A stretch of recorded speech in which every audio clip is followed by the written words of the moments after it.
Progress. That word alone is enough to seduce your entire nervous system. It hums with promise, smells like ambition, tastes like purpose. You hear it and you think, yes, I'm moving forward, I'm becoming someone. But here's the rot beneath the smile. What if you're not becoming anything? What if you're just getting better at distracting yourself from the fact that you have no idea who you are? You chase growth like it's a god. You upgrade your phone, your mindset, your protein intake. You don't call it desperation. You call it leveling up. You post your progress. You brand your pain. You measure your days and habits tracked and boxes ticked. You're efficient. You're focused. You're dying inside. See, you've mistaken movement for meaning. You're on a hamster wheel that tells you it's a rocket ship. But when you really look, when you actually stop, you see that you're still in the same place. Alone, online, overwhelmed. You scroll through videos on how to find your purpose, as if your existence is a puzzle you can solve by watching some guy in Bali talk about breathwork. You listen to podcasts where burned out tech bros tell you to wake up at 5 a.m. and take cold showers. You don't ask why, you just obey. Because at least if you're busy, you don't have to feel. They sold you the idea that you're a project, that you're raw material, that you must always be grinding, refining, optimizing, as if being human means being under construction, forever. But you are not a goddamn spreadsheet. You are not an algorithm waiting to be debugged. You are messy, animal, sacred, failing. You do not need to be upgraded. You need to be witnessed. But that's not marketable, is it? There's no ad revenue in stillness, no quarterly profits in self-acceptance.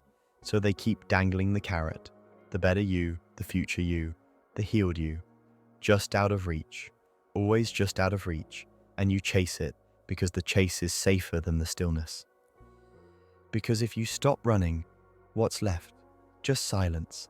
And maybe deep in that silence, a voice you buried long ago. The one that says, I don't want to be better. I want to be real. But you won't hear that voice if you're always listening to strangers tell you who to become. You've built an identity out of becoming. You don't know how to just be. You talk about growth, but you mean escape. Escape from the terror of sitting with the raw, unvarnished you. The one with the insecurities and the boredom and the shame. So let's just say it out loud.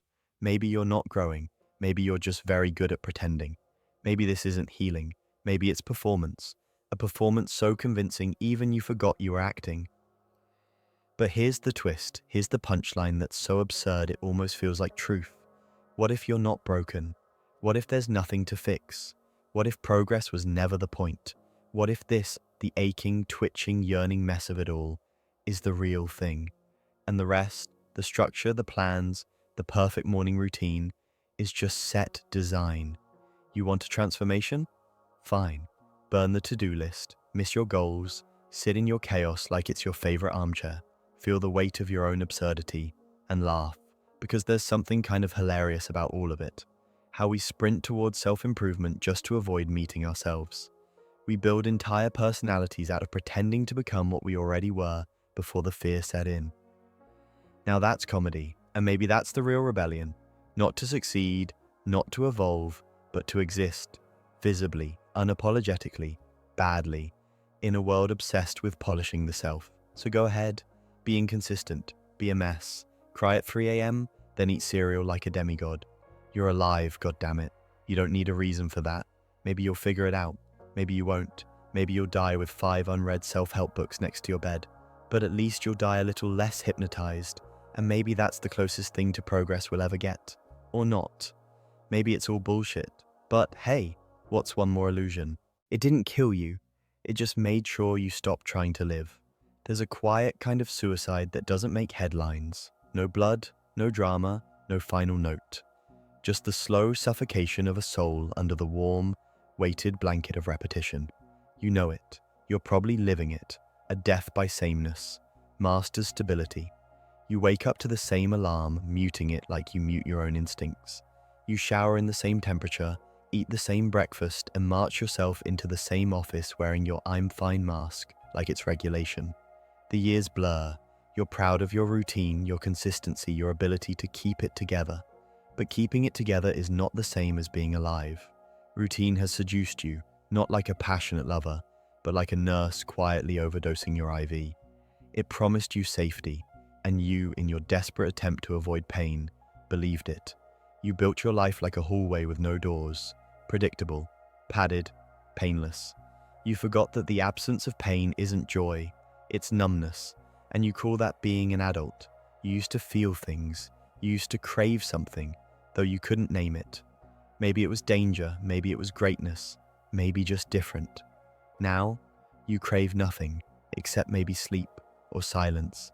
You've been drugged by comfort, high on autopilot, and no one told you there's no high quite as deadly as routine done too well. People don't resist change, they resist loss. That's what psychologists say. You didn't fear growing, you feared losing the illusion of control. So you gave up possibility for certainty. You sold the chaos of becoming for the dull safety of being the same, every day, forever.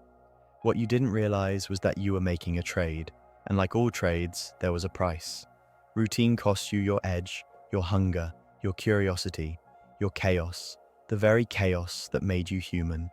You call it peace, but it's just sedation. You've been lulled into stillness like a lion locked in a zoo, clean, fed, and utterly destroyed. The world loves people like you. You make excellent employees, excellent citizens, reliable, predictable, replaceable. People who don't ask too many questions, people who work, buy, nod, and repeat. And so you go on. Clocks in your chest, deadlines in your veins, 5-year plans strangling your impulses. Your dreams now look like spreadsheets, and your passions have expiration dates. What happened to you? Where did the fire go? The one that made you stay up at 3 a.m. to write something no one would read. The one that dared you to quit, to leave, to leap. You buried it, didn't you? Said, it's not realistic. Said, maybe when I'm older. Said, this is just how life is. But here's the ugly truth. Life isn't supposed to feel like this. You weren't meant to be a machine in khakis. You weren't born to live the same Tuesday until your funeral. That low-level dread you feel every Sunday night. That creeping ache in your chest. That's your soul banging on the walls, reminding you that you weren't made for this treadmill dressed as a timeline. Now here's the twist. The part you won't like. You chose this. No one forced you into this dull little prison. You picked the cage, you locked the door. Every time you said, I'll do it later. Every time you stayed instead of leaving. Every time you shrank to fit into someone else's idea of stability. Those were your decisions. Little betrayals disguised as wisdom. You didn't lose your spark, you abandoned it. Silently, repeatedly, until it stopped knocking. But here's the final cruelty.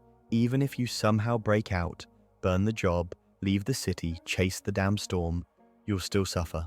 That's the punchline. Routine doesn't spare you pain, it just delays it, postpones it, until regret starts chewing on your insides in the dark hours, whispering about what could have been, and you will regret, always, no matter what.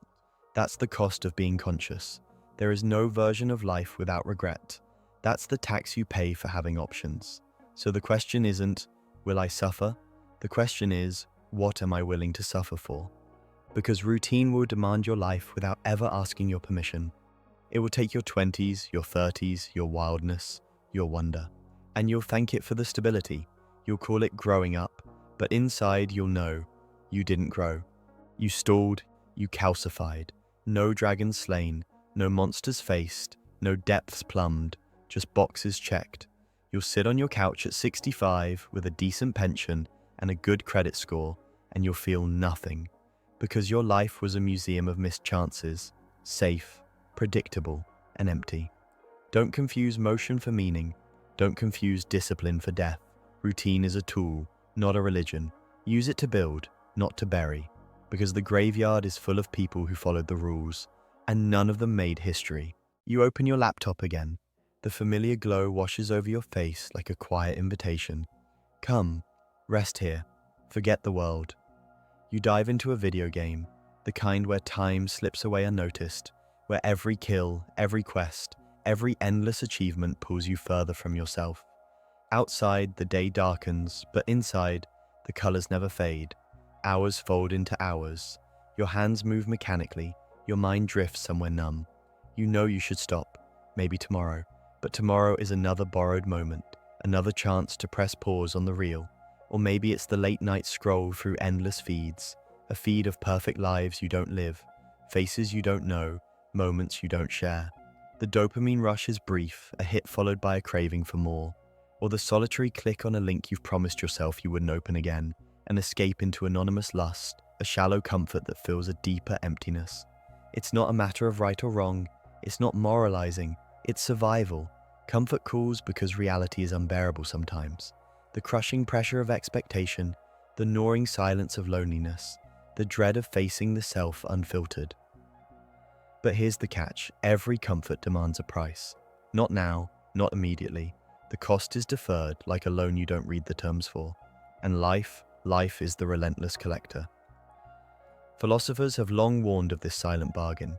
Heidegger called it the they self, where you lose your authentic self to the noise of distraction. Kierkegaard's despair is not just sadness, but the abyss of unfulfilled potential, the silent scream beneath the comfort. Psychologists call it avoidance, a mechanism to escape pain, but also a trap that deepens it. You hide, but the shadow grows longer. Take Jake, a friend who spent years lost in virtual worlds, postponing the real life he feared. He chased comfort, and the price came as a slow erosion. Missed opportunities, friendships faded, a growing numbness that no pixelated victory could fill. Or Sarah, who escaped into curated feeds, her life measured in likes, her happiness a borrowed currency, until one day she realized she was a stranger to herself.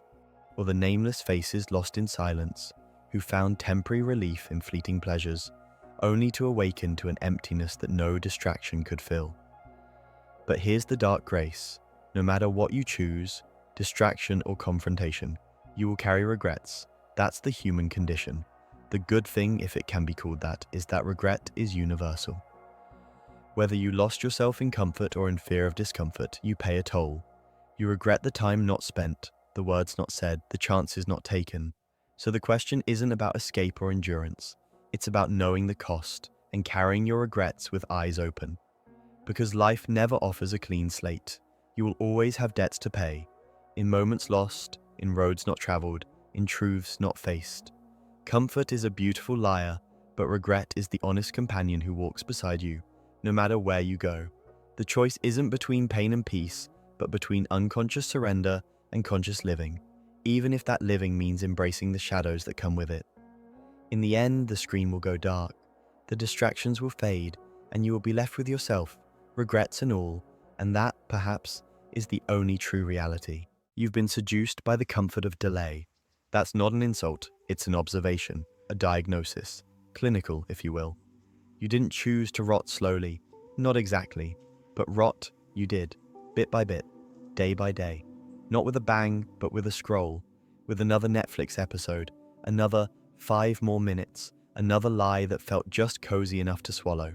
That's how delay works. It's not aggressive. It doesn't punch you in the face. It puts its arm around you.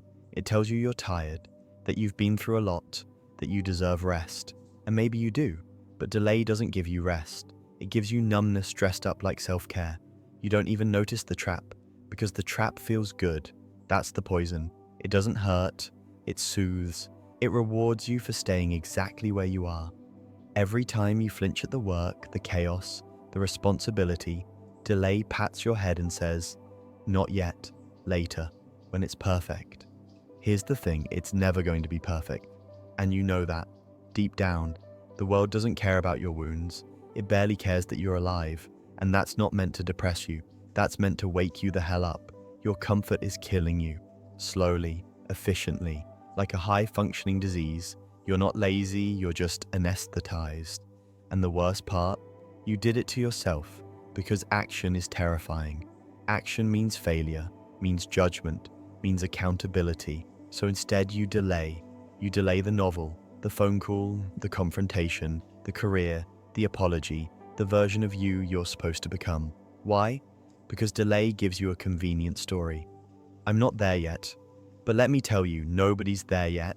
Everyone who ever built something real did it with trembling hands and a head full of doubt. That's the price. That's the toll at the bridge between where you are and where you could be. So you have 2 choices. You can keep worshipping at the altar of comfort.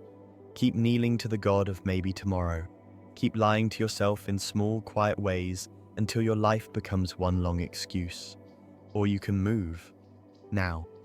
Clumsy, ugly, imperfect. You can act in spite of the fear, in spite of the shame, in spite of the thousand reasons your brain coughs up to keep you small. Because delay is a demon that doesn't need to drag you to hell. It just needs you to sit still, and you've been sitting still for long enough.